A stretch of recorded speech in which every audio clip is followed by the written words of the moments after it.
Oke, baik, sebelumnya Assalamualaikum warahmatullahi wabarakatuh. Perkenalkan, nama saya Zumardi Amal.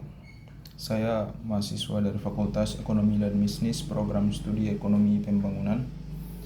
Di sini maksud saya membuat video ini ialah untuk memenuhi tugas daripada yang diberikan oleh dosen pengampu pada mata kuliah Pembiayaan Pembangunan Daerah, yakni membuat video pembahasan mengenai struktur APBD dan siklus APBD.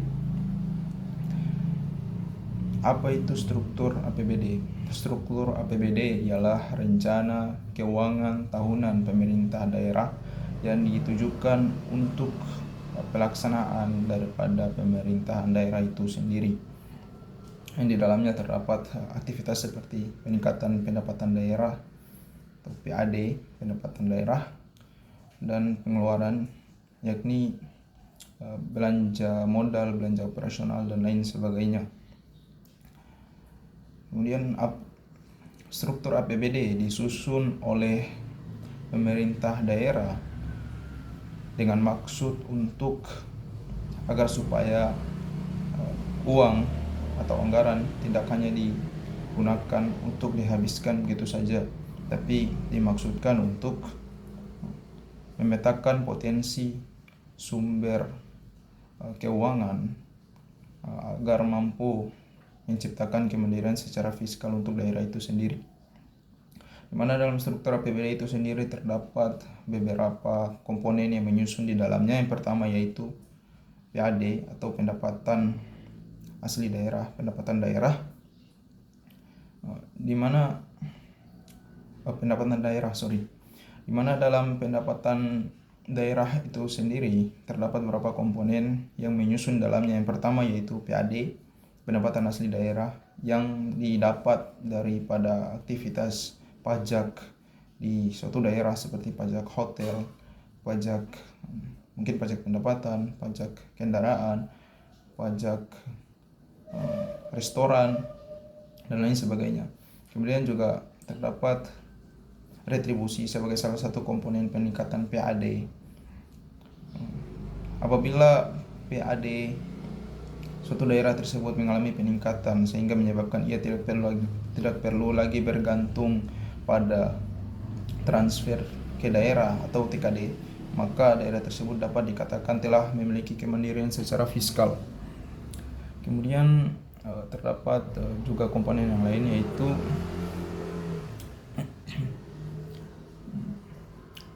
transfer dari pusat atau transfer ke daerah, di mana dalam transfer ke daerah tersebut juga terdapat komponen di dalamnya, yakni dana alokasi umum atau DAU, di mana DAU ini digunakan untuk membayar gaji pegawai, belanja pegawai, dan lain sebagainya. Kemudian dana alokasi khusus atau DAK yang ditujukan untuk pembangunan infrastruktur atau fasilitas-fasilitas penunjang aktivitas ekonomi di daerah tersebut seperti sekolah atau pada sektor pendidikan, kemudian rumah sakit pada sektor kesehatan, jalan, dan lain sebagainya.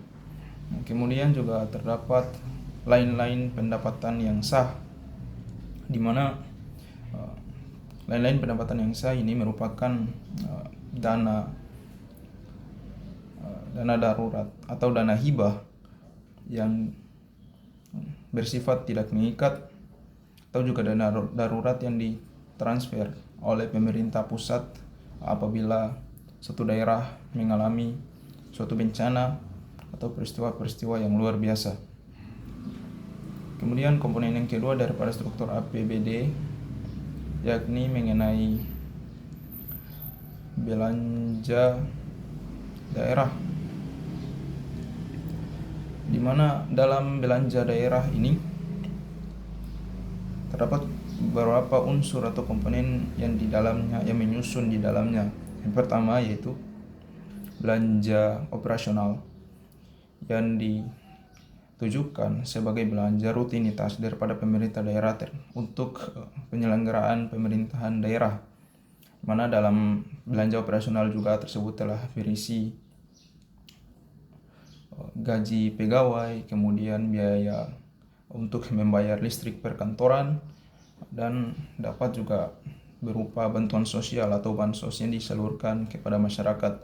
Kemudian ada juga belanja modal, di mana belanja modal ialah bentuk investasi jangka panjang daripada pemerintah daerah, yang dimana apabila belanja modal digunakan oleh pemerintah daerah untuk belanja atau membangun jembatan dan membeli traktor, kemudian diberikan ke petani, maka dapat dihitung atau dikatakan sebagai belanja modal karena bersifat jangka panjang dan menambah aset daerah.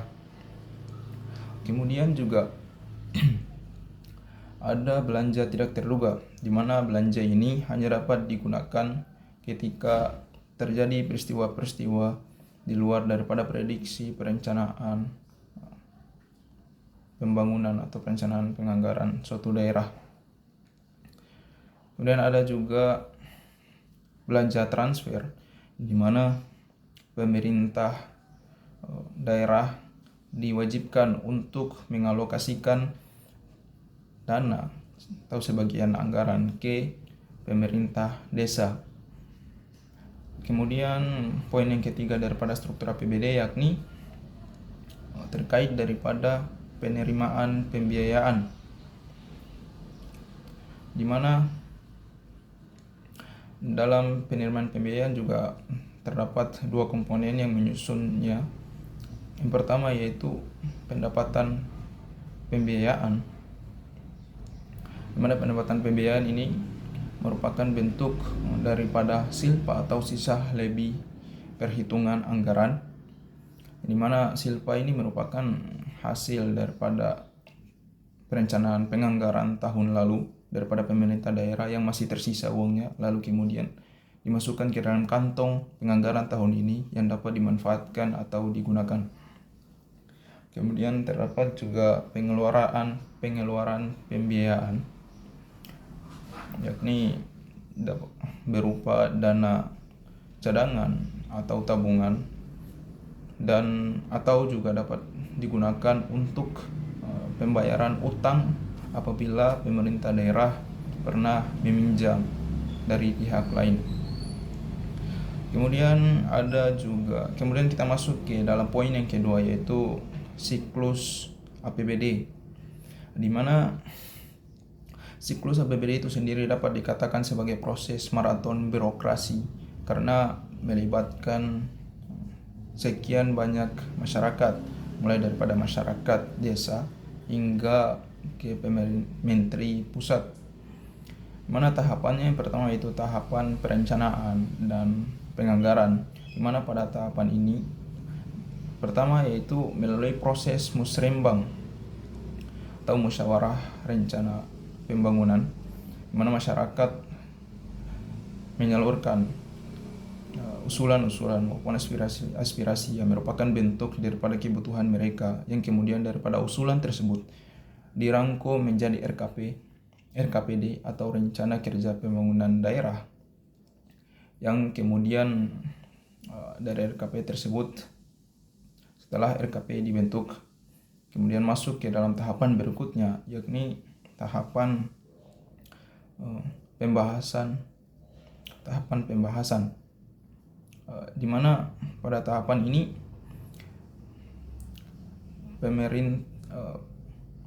dapat dikatakan sebagai tahapan yang paling kritis secara politik, karena pemerintah daerah yang menyerahkan Raperda APBD ke DPRD, kemudian untuk dibahas di dalam kemudian pada proses pembahasan tersebut terjadi tawar-menawar antara lembaga legislatif dan eksekutif untuk memastikan agar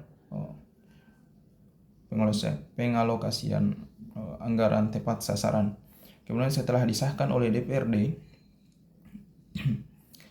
Raperda kemudian dibawa, atau rancangan tersebut kemudian dibawa ke tahapan yang lebih tinggi, di mana kepada gubernur atau mendagri, menteri dalam negeri, yang ditujukan untuk dievaluasi. Kemudian setelah dievaluasi atau tahapan evaluasi tersebut ditujukan untuk agar supaya tidak bertabrakan dengan kebijakan nasional. Setelah tahapan evaluasi usai, maka Raperda disahkan menjadi Perda APBD. Kemudian masuk kepada tahapan selanjutnya, yakni tahapan